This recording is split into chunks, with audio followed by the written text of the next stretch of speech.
राम राम गुरु जी। राम राम जी राम। एक कमेंट आया है आपके चैनल पे से, गुरु जी ये दिवाली ये छठ को आए थे राम जी, और अमावस्या की दिवाली क्यों बनाई जाती है, और फिर इसमें श्री राम की पूजा नहीं हो रही तो फिर लक्ष्मी और श्री गणेश की क्यों हो रही है?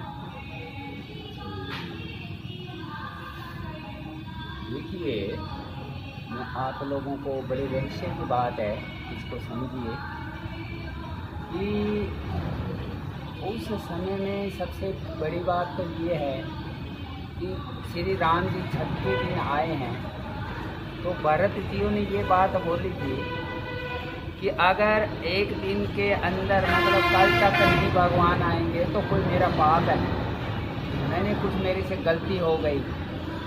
तो इसके अंदर मतलब ऐसे विचार से भगवान ने उनको वचन दिया था कि अभी ये थोड़ा आप बोझ उठाइए, तो मैंने मर्यादा रखनी है बाप के वचनों की।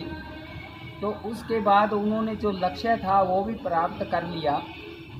तो उसके अंदर मैंने कहने का मतलब ये है कि सबसे बड़ी बात इसके अंदर मैं ये भी बता देना चाहता हूँ कि जब भगवान की लगन लगती है किसी को तो भगवान आज भी चले आएंगे।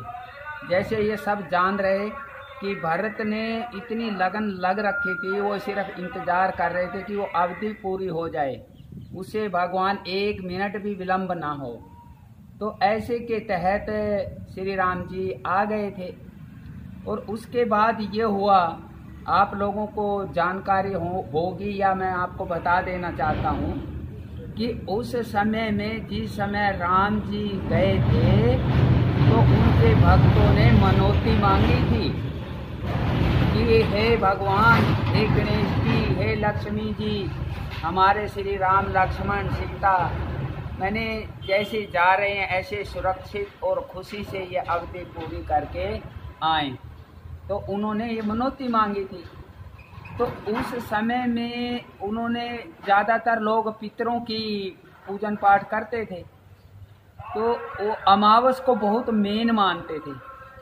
मैंने अमावस को मेरे सामने देखने पे भी जब हम छोटे थे तो अमावस को बैल की जुताई नहीं करते और पूजन पाठ दान पुण्य बहुत करते थे। तो जैसे कि कौशल्या ने बोला भी है कि हमारे जिस समय ये धनुष तोड़ के आए कि हमारे पितरों की कृपा है, और नहीं तो ये धनुष नहीं तोड़ पाते थे।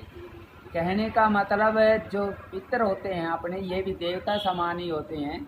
तो उन्होंने जो एक नंबर एक मनौती मांगी। और दूसरी बात ये है कि जब श्री राम जी आए साक्षात में थे तो उन लोगों ने उनको नमस्कार किया, दंडवत किया, उनके चरण स्पर्श किए। तो भगवान जब साक्षात रूप में तो थे तो उनसे खुश हो रहे थे वो, और लोगों का भी भाव से कर रहे थे। जैसे हमें पूजन पाठ करने के बाद भी भाव बनाना है, तो उस समय साक्षात थे राम जी। और दूसरी बात ये है कि उन्होंने ये चुना, जिस समय राम जी आए खुशी का तो कोई अंदाज था ही नहीं, क्योंकि वो लोग इतने दिनों से इंतज़ार कर रहे थे। मैंने राज्याभिषेक भंग हुआ था, उसकी इंतज़ार कर रहे थे। और कुछ लोग, ज़्यादातर लोग उस समय इसको राजा का लड़का ही मानते थे। तो जब ये राक्षस वगैरह इन्होंने मारे तो सबको मालूम पड़ गया कि ये तो भगवान ही है, मतलब मानुष रूप में अवतार लिया है, इसलिए उन लोगों को और प्यार बढ़ गया।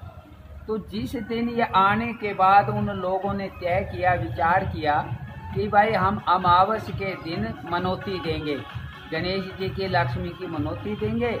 और उसी दिन क्या संयोग बैठाया कि इनको राज्याभिषेक का भी वही दिन रख दिया गया।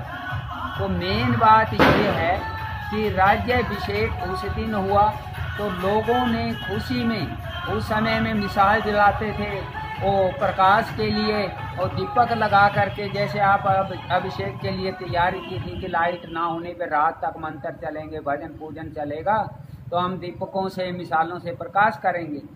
तो क्योंकि अंधेरी रात होती है कि ये भी होता है, और पितरों के उस दिन वो लास्ट दिन होता है।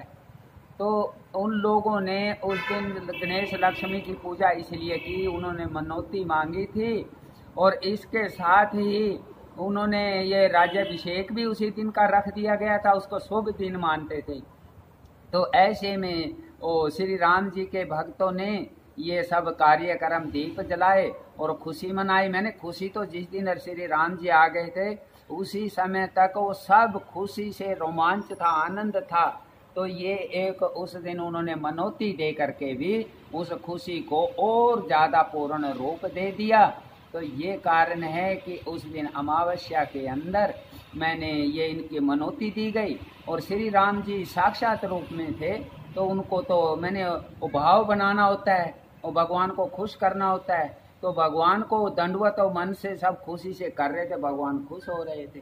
तो ये ऐसा ये आपने जो किसी भक्त ने सवाल उठाया है तो बिल्कुल सचमुच ये सच्ची बात है। तो ऐसा खेल था। तो बोलो सियापति रामचंद्र भगवान की जय।